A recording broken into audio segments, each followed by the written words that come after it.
What's up, dudes? Today we're going to be talking about frame rates, and if you know everything about frame rates, then you should probably skip this video because this is literally the basics of video and the basics of videography, whatever you want to call it.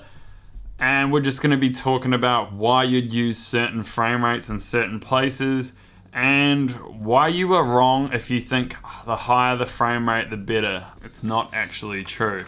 So if you don't know what a frame rate is or frame rates are, they're basically like pictures in 1 second of footage. So if I took 24 pictures in 1 second of footage and put that all together, that's how we pretty much make video. That's like the basics of it. So 30 frames a second would be like 30 pictures per 1 second of video. So I've got this little chart here. As you can see up the top, there's 10 frames a second, 15 frames a second. Now, we don't really use that anymore. That's like back in the day, Charlie Chaplin kind of era. They used a lot slower frame rates. Now, today we mainly use either 30 or 24 frames a second. Now, 24 frames a second is mainly for cinema. Like if you go and watch a movie, the chances are that it would most likely be 24 frames a second. Now, 30 frames a second is more like, say, documentaries or a lot of YouTube videos and TV, like news, or pretty much most TV programs will be recorded in 30 frames a second. So now you're going to be asking, but what about all the higher frame rates? What about 60 frames a second and 120 frames a second? Now, they are mostly used for slow motion. There's always exceptions to the rule. A lot of sport you watch will be recorded in 60 frames a second. So there's 60 pictures per second of footage. But most of the time, you will want to use 24 frames a second or 30 frames a second. Now, the higher frame rates. People are going to be asking, why don't I use higher frame rates? Why are they there? These are mainly used for slow motion. See, if you see here, there's 60 frames a second. If we slow that down by 50%, that'll automatically make the footage 30 frames a second, and it'll make the footage twice as long. So most frame rates, or most higher frame rates, are actually used for slow motion. So if I have 120 frames a second, I'll slow that down by 25%. And that will automatically make the footage 30 frames a second, and it will make it 4 times as long. Okay, the reason why I like recording in 30 frames a second over 24 is there's just a few extra frames per second. There's 6 extra frames. And I like that because when I watch 24 frames a second, I can actually almost see the skip in between frames. In certain shots, like when you're panning across, I can actually see the frames kind of skipping from each frame to the next. And I really don't like that. It's a personal choice though. Some people can't even really tell the difference. But to my eye, I just love the look of 30 frames a second compared to 24. And it's really just a personal thing. There's going to be a lot of people that are like, 24 frames a second is so much better. And I have to agree, in some ways it is. Some ways 30 frames a second is better. It's debatable. Now, I only use higher frame rates to make slow motion. Now, I can't actually show you today the difference between 24 frames a second and 30 frames a second because this video is currently being recorded in 30 frames a second and you just can't skip back and forth easily. I can show you what slow motion looks like, and I'm going to do that with the help of my bearded dragon.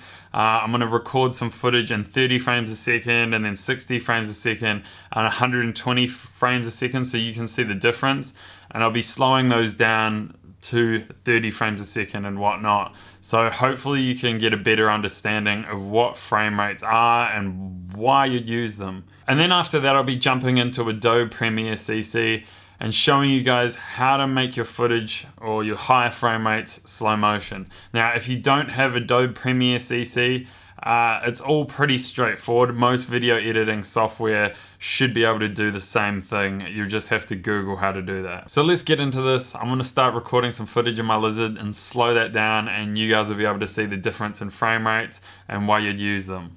Okay, so right now I'm in Adobe Premiere. I'm about to play you some 30 frames a second footage. So I'll just play that right now and just show you this is normal 30 frames a second footage. Looks great.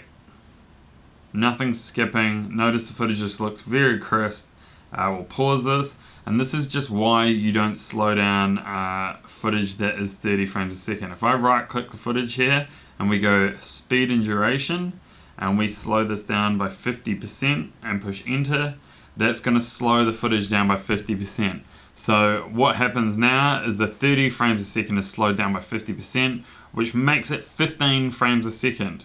Now 15 frames a second on a 30 frame a second timeline, it just doesn't make sense. It's going to be horrible, and this lizard's going to be skipping. See here, you can kind of see in between each frame. Most people should be able to see that. You can kind of see how it's really jittery. Once again, we're going to right click it and we'll go speed and duration, and we'll slow it down even more. We're going to make this 25%.